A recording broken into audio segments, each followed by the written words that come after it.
Hey there, Aaron Wills again, bringing you another reaction video. I started this on Thursday, the 15th day of August in 2024 at 1 o'clock on the dot in the PM. Along with welcoming you to my channel, allow me to thank you for watching. Please comment, like, and subscribe before sharing this video and turning the post notification bell on. As many of you longtime viewers know, I used to be a professional stage actor in my 20s. It's one of the few things I know very much about. Acting in pool and Texas Hold'em poker. But today I looked up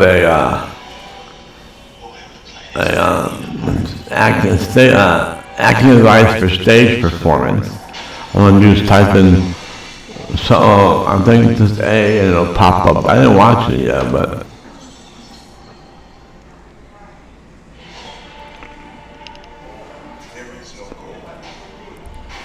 so I'm gonna watch this and give you my opinion on each piece of advice, whether I think it is legitimate or not.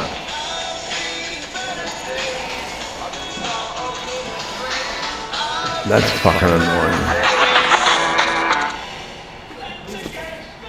Alright, so I'm gonna watch this video and let you know what I think about certain bits of advice, whether I think it's legitimate or not legitimate. Here we go. Coming from one professional stage actor to someone giving advice for stage performance. Here we go. Like I said, I have not watched this yet. I just typed it in so it was ready to go whenever I made this video.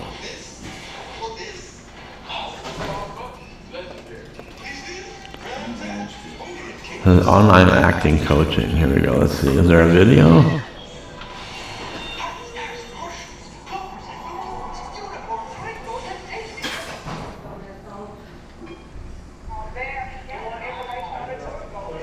Who's that? Who's that? Here we go. How to be a good theater actor. We'll watch this. Hey guys, I got y'all lunch. Got you. Thank you. Aaron. Yes, ma'am. Marvin, you get yours? Yep. All right. Thank you. When they lay downstairs? Yeah. All right. Alright, well, my lunch is here, but I'm still going to make this video. Here's some chick rambling about something. It's probably about acting. This is how to be a good theater actor. Theater 101. 12 years ago. I've not seen this. Let's go. I gotta put my earbud in.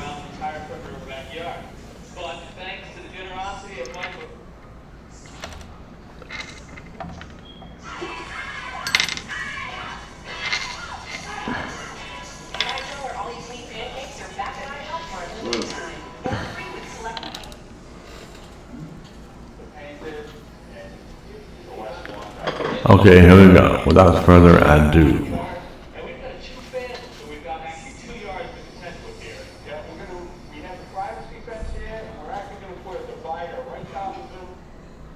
Polly Price wore many hats. They came from past jobs, in fact. Every time she experienced something new, her stack of hats grew. She even served turkey legs with what's on top, all while wearing a Viking hat. Then she found... Speak about this part. In theater acting, which is different from film, you're going to need to be a little larger than life, okay? Why? Well, because you've got a whole crowd out there that you've got to emote to. You've got to have a gesture that conveys and communicates whatever feeling, emotion, out to the guy sitting way back in the balcony, okay? Different from film because the film is in your face, right? The camera can see every emotion. You don't have to be so big with it, okay? Another important element of being a good theater actor is making choices and committing to that choice. Oftentimes in an audition, you're doing a cold read, which means you're given a script that you've never really seen before, and you're acting. Those are brutal. Cold reads are brutal auditions. There are a certain number of auditions. There's prepared reads, there's cold reads, there's improvisational auditions, and there are cut piece auditions. The cold reads that she's explaining is then you take the script that you don't know, you've never seen before, and You just read, try to get as much of a realism out of it by never having seen the words before. Well, you just go by what you see in that short bit of time and try to get some feel out of it. It's brutal, but I've never not been cast in a part that I did a cold read before. As brutal as it is, I've been successful with cold reads. I wish I could make this bigger. That's what she said. I don't know what's going on here. Let's see what she has to say. Well, we don't have to see her. Asked to read it. Well, you may know nothing about the play, nothing about the character, nothing about their communication or relationships, but you're asked to read for the choir.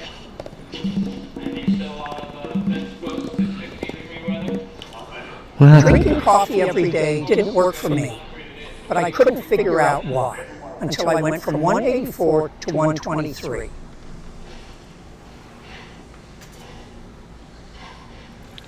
That chicken was right. That chicken was right. I don't know what happened to her. I think I did something and she disappeared. She was on the right path. She talked about some things that were very important. She talked about how it's important to be big on stage, big gestures, big facial expressions. You got to make your voice bounce off the back wall. Like she said, there are people in the balcony that have to see you just as well as the people in the front row. And I can see you just as well, but they have to enjoy the experience just as well as the people in the front row. And for them to do that, you have to be bigger than life. It's just the way to put it. Be bigger than life on stage. Now, I don't know anything about that. I don't know anything about film acting or screen acting. I would imagine she's right. The camera's right in your face. You don't need huge gestures. You don't need huge expressions. What are we doing now? We got acting lessons for beginners. Maybe we'll watch this now.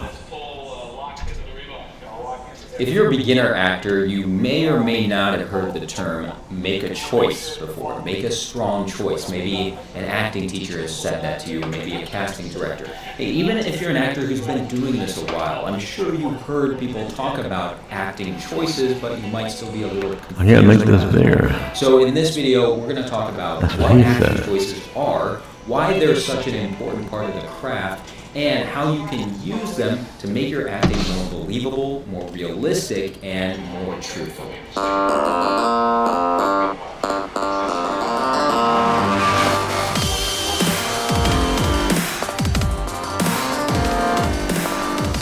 What's up, my fellow actors? Welcome to the Acting Career Center, here to help you learn the skills you need to break into the film and television industry. My name is Kurt Yu. Thank you so much for spending some time here with me today. If this is your first time here, make sure to subscribe to this channel to get more videos on acting, auditioning, and career advice every single week. Today's video, we are talking about acting choices. What are choices? Well, as actors, we don't decide what we say because what we say is written in the script. I've said many times before that acting is much more than just a memorization contest. Right? Some people think that if I can just memorize the script and recite my lines, then I'm an actor. Well, that's just not the case. No. If there were 100 steps to becoming a great actor, learning how to memorize lines isn't even step one.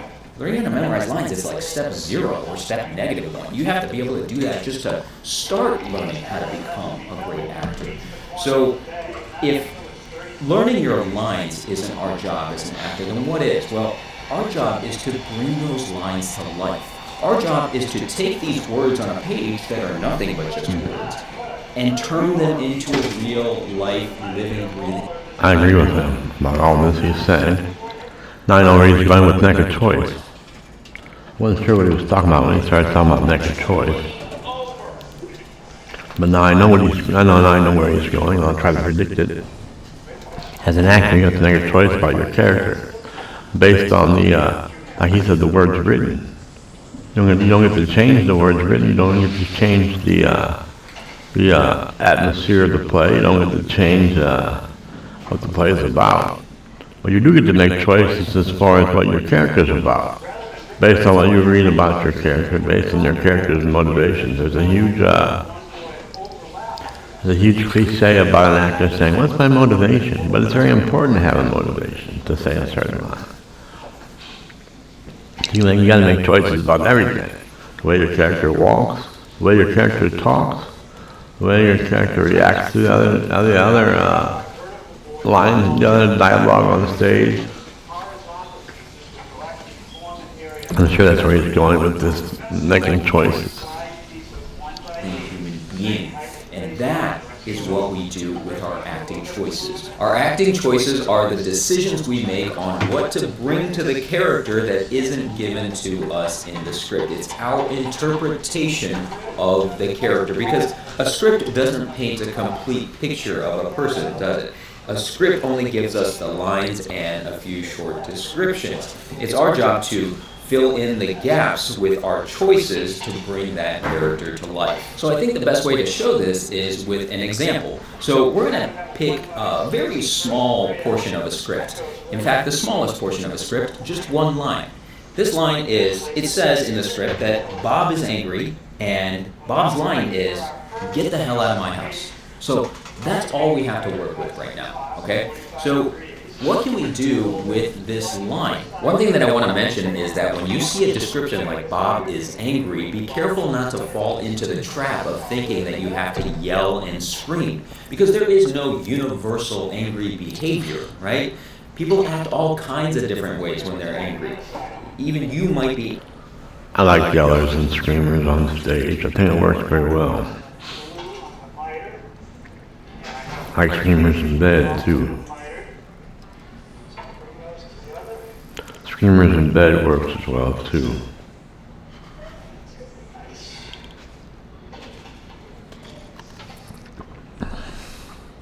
My first living girlfriend was a screamer, and boy, it made me feel like Superman. That's what he has to say. See, I would choose to scream. Get the hell out of my house. But he's, of course, making a great point that you don't have to do that. Angry today and act one way, and then next week you might be angry again and act in a completely different way. So this is when our choices come in. Our choices are our actions. What do you do when you're angry or sad or happy or any other emotion? So let's take a look at that line again. Bob says, "Get the hell out of my house." Most inexperienced actors, they're going to look at that line and they're going to think, oh, it's just one line. I can memorize this super easy. Plus, it says Bob is angry, so it already tells me how to do this. So I'm just going to go, "Hey, get the hell out of my house." And that's it. And yes, they did make a choice. They made a choice to yell that line. They weren't a stiff actor, which is fine. But that was such an obvious choice. And I'm not saying the obvious choice isn't a good choice. I'm just saying that as actors, we should really spend more time with every single part of your script, even if it's just one line, and decide what are the other ways that we can do this other than what's obvious. Think about. He's right. It is the obvious choice. Someone says they're angry and scream. But as an audience member, I want to hear that. I want a big yell. I want a big, "Get out of my house." Again, like he's saying, that's not the actor's only choice. The actor might say it anyway. Get out of my house. You know, Bob's angry. "Get out of my house." I don't know, that wasn't delivered very well either, but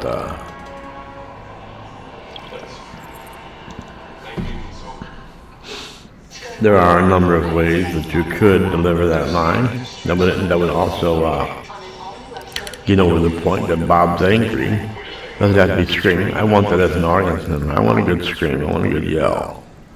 Here we go. About in real life, how do people behave when they're angry? It does say in the script that Bob is angry, but it doesn't say that how he is showing his anger. We don't always show our anger by yelling. Think about even yourself. Do you always yell when you're angry? Have you ever gotten really quiet when you got mad? Even if you haven't, I'm sure you've seen someone get really quiet when they got mad.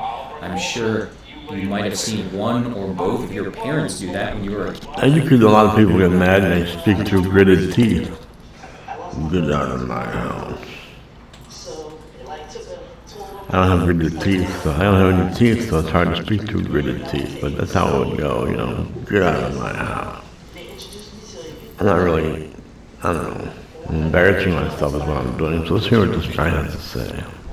Kid, oh man, look at Mom. Mom is really quiet right now. I bet she's angry. And you could tell, couldn't you? She wasn't yelling at all. She wasn't even raising her voice. But you could tell that she was angry. So we have to bring that same thought process to our work as an actor. When we look at a line, we don't look at it and say, oh, Bob is angry, I'm just going to yell this line. Oh no, think about what are the other ways that we behave when we're angry. Maybe we can say it quietly. If you say it with a quiet intensity, that can show the same anger as if you were yelling. Get the hell out of my house. Yeah, So that was just one example of how to make a cussing is also a way of conveying anger, but it wasn't in the script. I don't believe in adding words or lines to convey your feelings. He added the word hell, and I agree. That made him sound, without screaming, made him sound angry. But the script doesn't say hell. In cussing, it does convey more anger. Like he gets Bob's angry because they get the fuck out of my house. No, it convey anger. Get the fuck out of my house. Without yelling at it. Get the fuck out of my house. But that's not what the line says. It just says, get out of my house. And it's tough to convey that without screaming it. So we'll see what else he has to say.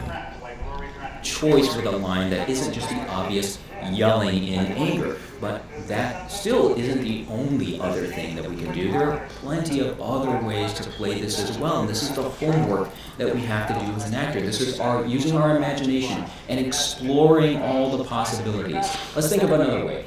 Haven't you ever seen someone get so mad or get so frustrated that they just start laughing? That they start laughing because of the ridiculousness of the situation. Get the hell out of my house. Again, he added a word. Something like that before too, right? So that was another example of making a choice. But up until now, But he is right. I've seen people get so mad that they do laugh and they even cry. I'm a crier. When I get too mad, I cry. I'm gonna punch something or somebody and I cry. I'm a yeller too. So I admit that in this situation, I would probably make the decision to yell, get out of my house. But it's not the wrong decision necessarily. Like he said, it's the easy decision, but that's not always the wrong decision. And it's not always the boring decision. It's the easiest way to convey Bob's anger. And the audience, if you want the audience to know Bob's angry, then you can scream it. I mean, with big gestures, just, direct him out, get out of my house. Get out of my house. That'll do it too, gestures or facial expressions on anything. The house stupid. Get out of my house. I don't know. It's hard to do. This guy's had time to practice all the ways he's saying it. I haven't. It's like a cold read. That's what makes it brutal. now these last two choices that I've shown you, we've just kind of made arbitrarily. I was just going to be quiet or I was going to laugh, and they haven't really come from a real place. So what we really have to do if we had a full script to work with, because right now all we have are just one line and a description, right? So if we had a full script, we would actually take into consideration everything that's happening in the script to inform our choices. Right. If we had the whole script, we'd know how people like Bob tend to get angry. And that's your decision then. Everything that happens from Bob is your decision. You have to make Bob a complete person. And some actors do that from the inside out. Most actors, I'd say, do that from the inside out. Some actors, like the best actor, my favorite actor ever, and some say the best stage actor ever, Laurence Olivier worked from the outside in. He would imagine how a character looked, and then he would work inside from there. and develop the walk and all that, the voice from the outside in. Now, if it works for Laurence Olivier, the greatest stage actor ever, maybe not the greatest, because there's people like Dame, what's her name? And then Mike Rycroft or Mark Rycroft, whatever his name is. There's a couple of people that a couple actors that some people consider to be stronger actors than Laurence Olivier, but always he's in the top 5, well, the top 3. They say, Dame, what's her name? Not Vanessa Redgrave. What's her name? Oh. Some say that Judi Dench is the greatest stage actor ever. Stage actor ever. And then there's someone named Mark, I think. I've never heard of him, never seen him. I don't know if he does movies or not, but some people say that he's just behind Judi Dench is the greatest stage actor ever. And then, of course, there's Laurence Olivier, my favorite actor.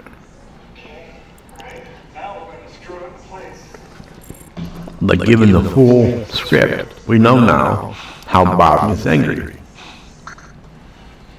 Throughout the play, we're displaying to the audience how Bob does anything, how he laughs, how he cries, how he gets angry, how he gets happy, whatever happens in the script. And this is one little decision we have to make throughout the whole skit. Once we know who Bobby is, we know how he likes to get angry. He might just be the average person who yells. I know I am. Like I've said several times, but you have to keep you out of your character. A lot of you goes into your character without a doubt, but for the most part, you want to keep it separate. You want to keep it separated. You want to keep them separate. Your character and you. What else do you have to say? So far, I have to agree with what he has to say. We're not just pulling choices out of thin air. Oh, I'm going to be quiet or I'm going to laugh. We have to make a decision, make an informed decision based on what's happening in the script and what the relationships are. So here's an example.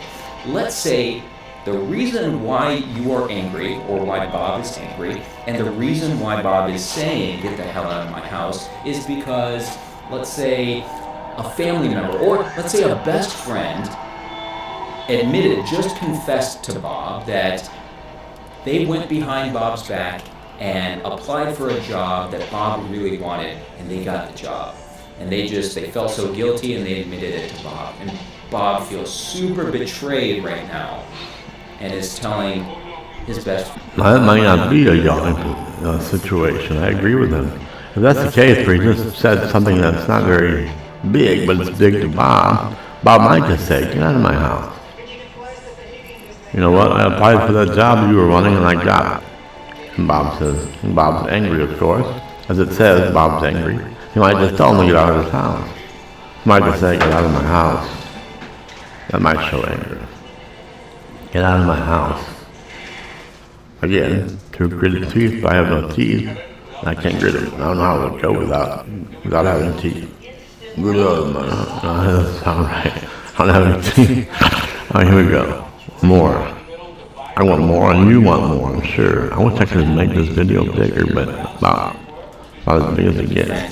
That's what he said. And he feels very hurt and betrayed, and that's what's informing this decision. So now we have the relationship, and we have the circumstances that tells Bob why he's angry and why he's saying this line. So that will show a much different behavior than anything else we've already done.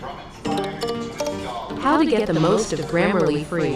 It's Kayla on behalf of Grammarly to tell you all about the free version of the best communication assistant in the world. Millions have chosen to go beyond their default grammar checkers and use Grammarly. My cousin Izzy, a graphic designer, is one of them. Get the hell out of my house. Quit adding words, dude. So that was a third very different choice than the other two that we've shown before. That was now based on what we knew about the relationships of the characters and of the circumstances. I can give another completely different circumstance. Same line of get the hell out of my house, but let's say the circumstance was Bob hired a painter to come in and paint his living room, and he decided to leave for an hour.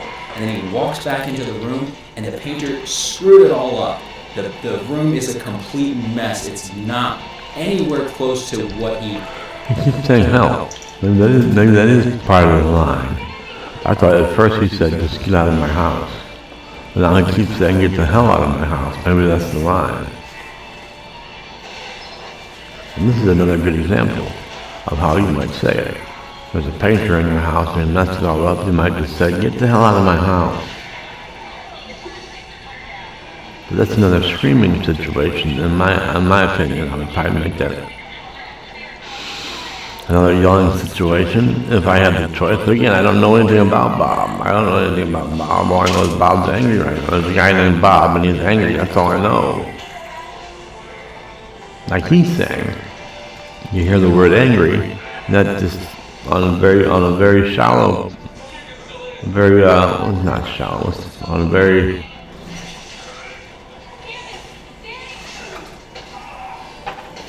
on the surface, sounds like Bob would be yelling. But now he's presented several situations that could be happening in which Bob might not yell necessarily. So far I agree with this guy saying, but if he's adding hell to a line that doesn't say hell, then I don't agree with that. I thought he just said that the guy says, get out of my house. Get out of my house.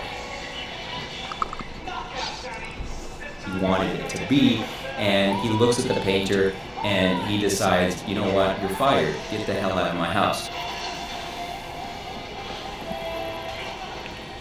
Now he's adding you're fired. Now he's Get going the hell out of my house. So that was a different relationship. Now he was smelling the paint. He decided the paint didn't smell right, so he wanted him out of his house. That's smell the fart acting according to Joey Tribbiani. A different circumstance, but the same line, so we made a different choice of how to say our line and how to act this scene. This is why making choices is such an important part of the acting process and the acting craft, especially when you are working on an audition. I'm sure you've heard me say in previous videos that I work on auditions via a 10-step audition preparation process, and making choices is one of those 10 steps. Now, if you're interested in learning the entire 10-step process, I've actually put them together in a 10-step audition preparation cheat sheet that you can download for free by going to that link right up there. And in these past 3 examples, I've only shown you a very tight framing as if it were an audition. But let's say this were on set. Let's say you were actually in a house and you were on set. What are some choices that you can make as an actor On set. This is for where you would have acting more in freedom film than or just a on very screen. small frame of an I have to audition. agree Let's that go back to the example. you're not supposed to be a big yeller on screen. I'm not sure Al Pacino, which I love the way he yells. So you're fuming, you're so mad, you just wanted to get away. Well, you don't have to necessarily say the line to their face. You can make the What are you mad acting about? choice of walking out of the room, and in the hallway, you yell out, "Get the hell out of my house." What's he saying now? That's a believable reaction to something, and that's something that you could do as an... I was saying while he was talking, so you might not have heard me, but he's talking about acting on film, he's talking about being on set. He's talking about being acting for screen or for film. If that's the case, then yeah, you probably wouldn't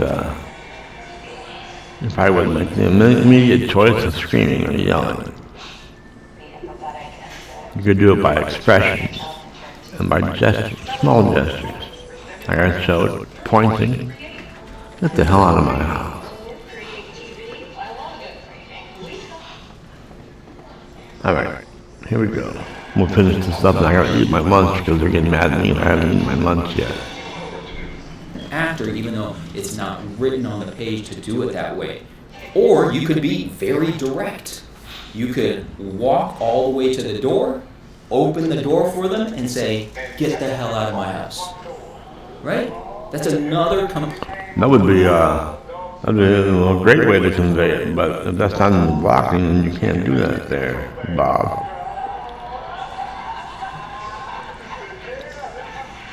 That would have to be in the block. That would be the director's choice, not the actor's choice. But I agree with him.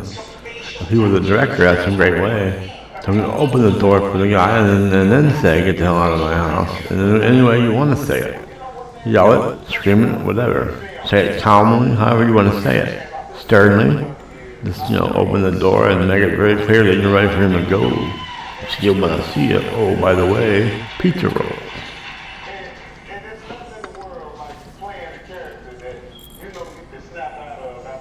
Don't let the door hit you where the good Lord split you. That's stupid. That's some dumber line than get the hell out of my house.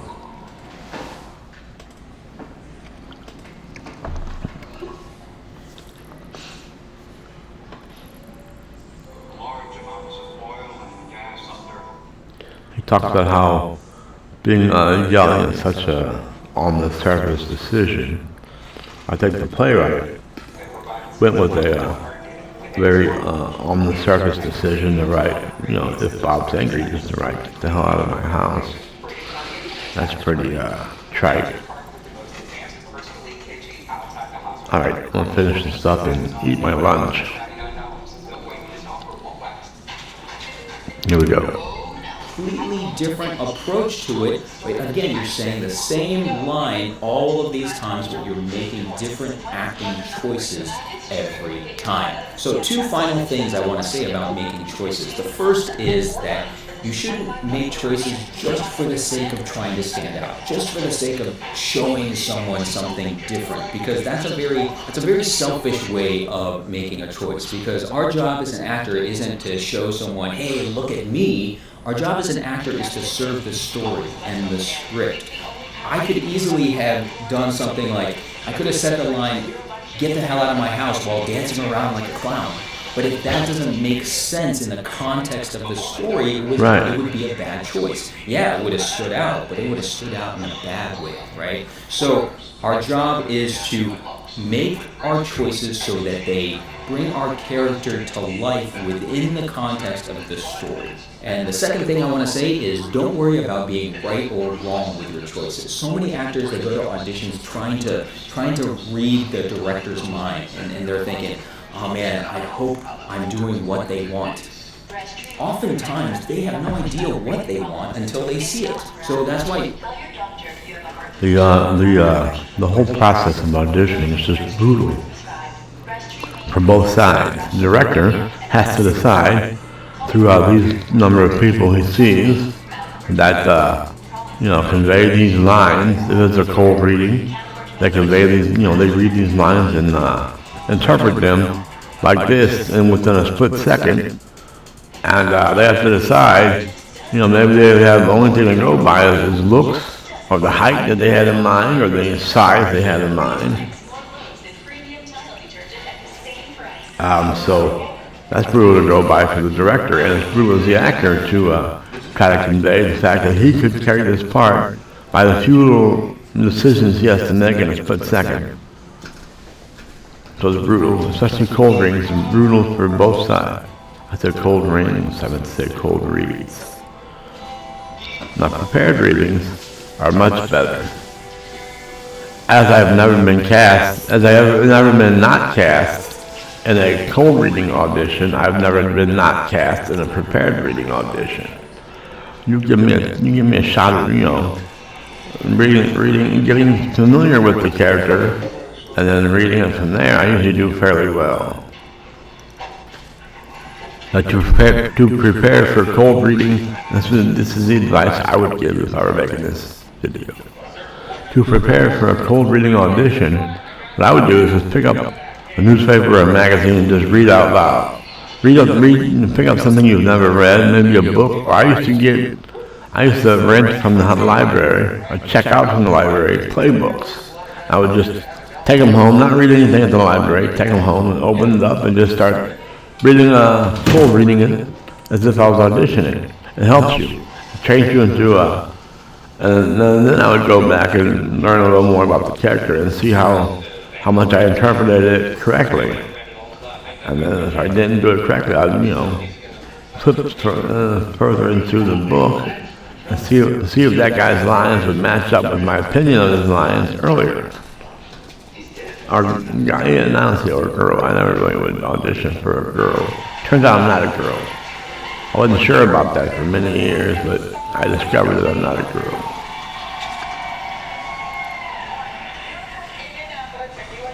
Chocolate milk. We'll finish this guy and then I'm gonna eat lunch. Here we go. As an actor, when you go to an audition, you can't try to read their mind. You can't try to think, okay, what's the right choice that's going to get me booked? Because there's no way you can know that. If you make a choice that serves the story and serves your character, there's no way that choice is wrong. That choice is always going to be right. It may not be the choice that the director had in mind, but that doesn't matter. Because here's what might happen. You go into your audition, you've made your choice, and you commit to it, and you do the audition. What they'll see, what the director will see, even if it's not the choice that he or she had in mind, what the director will see is that here's an actor who is able to create a real human being out of the words that are on the page. And if you can do that, then you've done your job as an actor. If you make a choice and you commit to it and you bring that character to life, then you've shown them that you... It's hard to commit to a decision in a split second when you're doing a cold reading. Now usually what happens is they give you a script that you're unfamiliar with, you've never read before, you have no clue what's going on, and they'll give you another reader.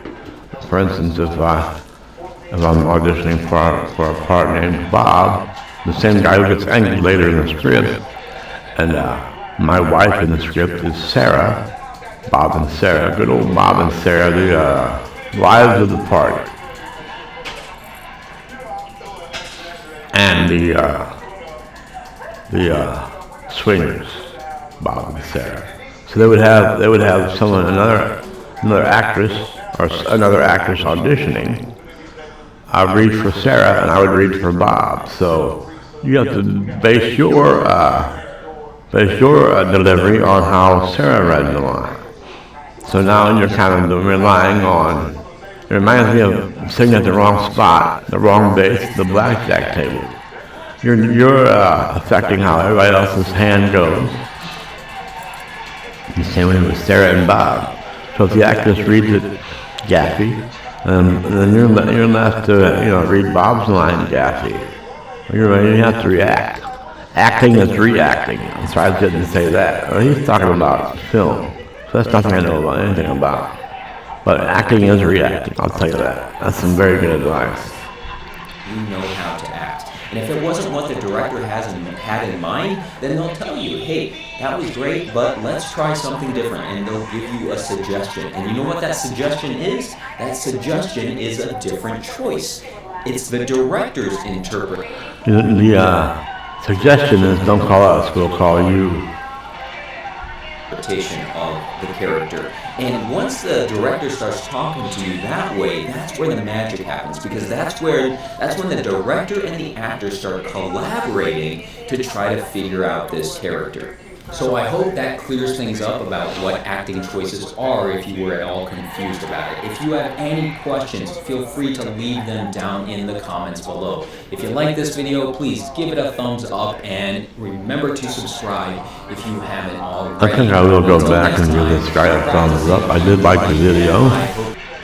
I didn't agree with everything he said, but so much of what he said was a good point. He said he left a whole cheat sheet for auditioning, but then he said some things about auditioning that I don't agree with. He's talking about at the end, he's talking about how the actor and the director can start creating a exchange to develop this character, but that's not going to happen at the audition. Now, at the read-through, that might start happening, but it's not going to happen at the audition.